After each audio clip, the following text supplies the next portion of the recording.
추미애 더불어민주당 대표가 이 내각 총사퇴를 언급을 했습니다. 그리고 뿐만 아니라 국회 추천 총리기까지도 한 모양이에요. 예, 전 상당히 좀 어리둥절합니다만 어떻게 보셨습니까? 그러니까 추미애 대표가 법관 출신이고 법률을 다뤘던 분인데 어떤 이게 법의 기초거든요. 자기가 그 권한을 위임한 사람에 있죠. 이제 대통령이 위임은 예. 알지만 이제 그 헌법에 직무진되고 예. 자기가 그 권한을 맡으면은 그 사람 밑에 그러니까 총리 밑에 예, 총리 밑에 인사는 할 수 있습니다. 대통령 권한 대행으로서 예. 총리가 대통령 권한 대행으로서 밑에 인사를 할 수 있다 할 수 이 있는데 말씀이시죠? 그 총리 자체를 바꾸는 거는 그런 권한에 정지되고 그걸 위임받은 사람의 그 권한의 범위를 벗어난다는 거죠. 그걸 이제 우리 민법에서는 뭐 복대리 뭐 이런 식으로 이야기하는데 자기 권한 범위 내에 게 있고 권한 범위 밖에 게 있는데 그리고 총리는 있죠. 말하자면 지금 임시 관리인입니다. 어떻게 보면은 임시 관리인은 현상을 갖다 유지하는 일을 하는 거지 현상을 변경하는 완전히 근본적으로 변경시킨 일을 하지 못하도록 돼 있는 게 법의 원칙이고 안 그러면 바로 그 대통령이 탄핵되면 바로 대통령 선거 실시해가지고 바로 해야죠. 미국까지 부통령이 바로 대통령 되는 식으로 이런 체제가 아니고 권한 대행을 시켜줄 때는 그 권한 범위에 제한이 있는 겁니다. 내재적인 제한이. 근데 어쨌든 말씀하시죠. 아니, 내각이 그런 불신 받아 총 사퇴하면 그 국정은 누가 그러면은 국정 누가 운영하라는 거예요? 저는 지금 추미애 대표가 계속 지금 저는 저기 영수회담하고 이러는 부분은 저 추미애 대표가 그래도 대화를 한다고 하니까 그건 저는 좀 긍정적으로 봤었는데 이 내각 총불신임 포함되어 있다란 말은 정말 무책임한 말이라고 생각하고 그러면 국정 운영을 어떻게 하겠다는 거예요? 아니, 저건 국정 운영 말하는 게 아니라 내각 총사퇴는 대통령 보고 사퇴하라는 얘기죠. 그래서 제가 볼 때는 그렇게 좀 받아들여야 되는 게 아닌가. 그건 아닌데. 다르지 않습니다. 사실상 대통령 보고 아니 그걸 아니 아무리 변호를 지금 해도 일단 탄핵이 되고 내각 총사퇴를 하라고 하는데 내각 총사퇴 국무총리와 장관들 다 물러나라는 거죠. 아니 야권의 주장은 탄핵 가결과 대통령의 진퇴 문제가 아니 그러니까 문재인 대표는 그러니까 대통령 즉시 퇴진을 외치고 있는 거 아니에요? 근데 이게 사실상 대통령 즉시 퇴진하고 내각 총사퇴는 좀 다르죠. 사실상 추미애 대표도 대통령의 진퇴를 내각 총사퇴면 내각의 전체 수반이 대통령 아니겠습니까? 그래서 대통령이 자기 거취를 표명해야 한다는 취지로 정치적으로 해석해야 되는 거 아니에요? 그러면 국민추천 총리는요? 추미애 대표의 의사는요. 황교안 총리 인정 못 하겠다는 거죠. 국민추천 총리라는 얘기가 나온 다음에 나온 얘기 아니에요, 이 얘기가. 그렇지 않습니까? 제가 말씀을 좀 드리자면 이렇습니다. 저는 두 가지 점에서 일리 있는 말씀이신데 두 가지 점에서 우리가 살펴봐야 될 부분인데 첫 번째는 총리가 헌법상에 대통령의 권리대가 유고될 시에는 직무 대행이 아니고 권한 대행으로 되어 있습니다. 권한 대행이 되어 있는데 아주 복잡한 법리적으로 좀 따져야 될 부분이 있는데 우리나라는 사실상 표면적인 권한 대행이지만은 직무 대행의 수준으로 봐야 됩니다. 직무 대행의 수준으로 봐야 되는데 지방자치법엔 또 다르게 되어 있습니다만은 이게 뭐냐 그러면 총리가 가질 수 있는 권한 자체가 한계가 있다는 겁니다. 한계가 있는데 우리가 애당초 이야기했을 때 책임 총리다 이런 얘기도 위헌적 소지를 가지고 있다는 부분에서 첫 번째는 지적을 해야 되는 부분이 있고요. 그다음 두 번째는 그러면은 추미애 대표와 문재인 전 대표는 왜 즉각 퇴진을 이야기하고 그다음에 황교안 총리를 믿지 못하겠다 이렇게 이야기하냐면은 이거는 간단한 겁니다. 어떻게 간단하냐 그러면은 불씨를 꺼뜨리지 말아야 되는 거예요. 이 탄핵 정국에 대한 부분에 불씨를 꺼뜨리게 되면은 정치적으로 불리해집니다. 왜냐 그러면 다른 아젠다가 넘어올 가능성이 굉장히 농후합니다. 탄핵이 가결되든 부결되든 물론 부결되면 다른 형태로 또 흐름을 갈 수 있겠지만 가결이 되고 난 다음에 탄핵 정국이 사그러들고 다른 아젠다가 들어오는 거죠.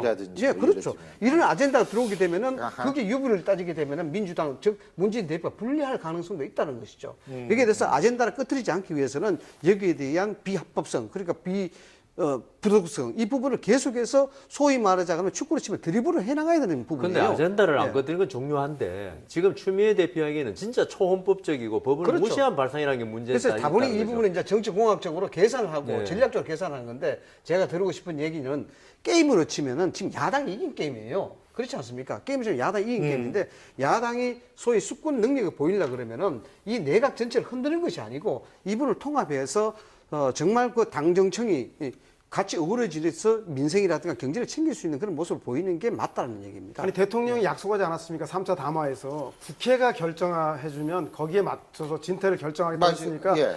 3분의 2 이상의 200명이 결정했습니다. 국민의 뜻을 받들어서 근데 그게 대통령이 이제 탄핵하고 탄핵하고 그렇다면 하지만 대통령은 헌법재판소 결정이 있잖아요. 헌법재판소 결정대로 하더라도 대통령 스스로 진퇴를 결정할 수 있는 거 아니겠습니까? 아, 물론 어차피 그렇죠. 사퇴는 네. 정치적인 행위이기 때문에 제가 볼 그럼요. 때는 대통령이 국회의 결정을 존중해서 제가 볼 때는 진퇴를 이제는 고민해야 되는 근데 시점이 이제- 아닌가. 그것을 아니 강조하기 근데 위한 야당의 추미애 선언이라는 대표가 생각이 이야기한 거 있지 않습니까? 이거는 지금 국회 추천 총리를 갖다가 놓쳤기 때문에 근데 지금 그때- 거기에 지금 뒤늦게 이게 황교안 예. 총리가 할 때 그 유불리를 아까 생각하니까 그런 거지. 그렇죠. 이게 그 처음에 만일 국회에서 그 저기 총리를 추천해 가지고 그게 그러니까- 받아들여지고 박 대통령이 탄핵당했다면은 이런 이야기 안 나와도 되죠. 그러니까 국민의당이 총리부터 바꾸고 탄핵을 하자라는 얘기를 했을 때 더불어민주당 측이 거부했고 국민의당이 결코 거기에 쫓아가고 이런 현상이 벌어지지 않았습니까? 근데 그런 부분이 좀 아쉽다라고 생각하는 분도 계실 것 같습니다. 하지만 어차피 탄핵 여부는 내일 알 수 있게 됩니다. 자, 지금 청와대의 표정은 어떨까요? 화면 함께 보시죠.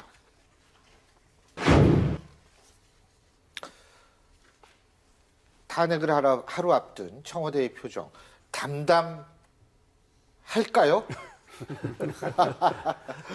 아마 어떻게 이미 대통령은 마음의 준비를 하고 예. 원래 있었던 4차 담화를 취소하고 그것을 여당의 당 대표 원내대표와의 그 비공개 간담회를 통해서 그 대통령의 의사를 전달한 것 같아요. 그래서 탄핵 결정을 담담하게 받아들이고 그 얘기는 뭐냐면 헌법재판소의 판결을 준비하기 위해서 그 변호 인력 법적인 대응을 준비해 나가겠다라고 하는 것 같아서 청와대는 사실상 비박과 친박이 자유투표를 당론으로 채택함에 따라서 사실상 가결되었다라고 그에 대한 준비를 하고 있는 것이 아닌가 그렇게 좀 판단이 되어집니다. 그렇죠. 왜냐하면 가결될 걸 대비하지. 가결 안 되면 아무 그거 없지 않습니까? 그냥 준비할 가면 것도 된다 없죠. 이거죠? 저는 오히려 지금 담담하지 않은 거는 아마 이정현 대표를 비롯한 강성 친박들이 지금 제일 마음이 초조하지 않을까. 청와대는 오히려 있죠. 담담할 것 같아요. 근데 일반적으로 탄핵안이 가결이 됐다라고 가정을 하면 그 이후에 대통령이 입장 표명을 하나요? 저 기억이 안 나서 옛날에.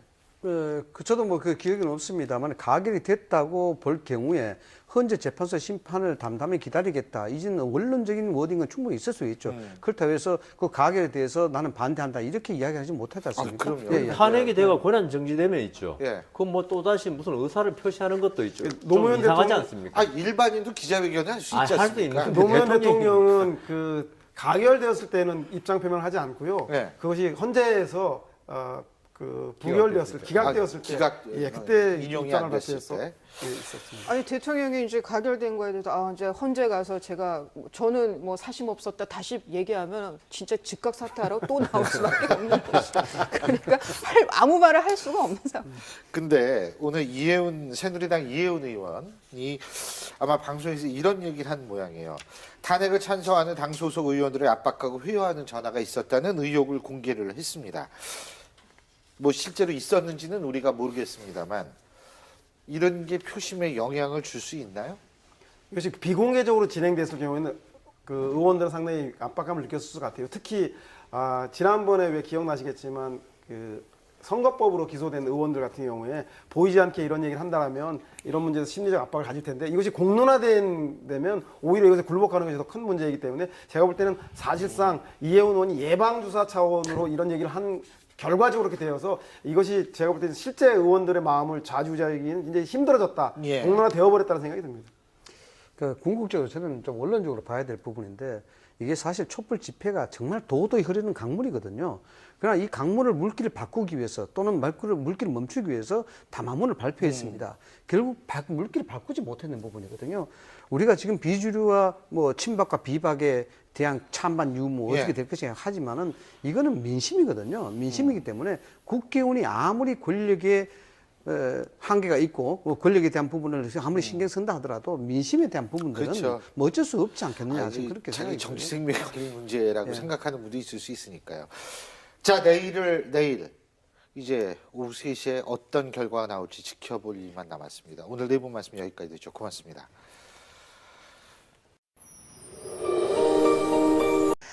하늘이 흐려지더니 서쪽에서 비를 담은 구름까지 들어오고 있습니다. 오늘도 밤사이 전국에 비나 눈이 오다가 새벽에 일찌감치 그치겠습니다.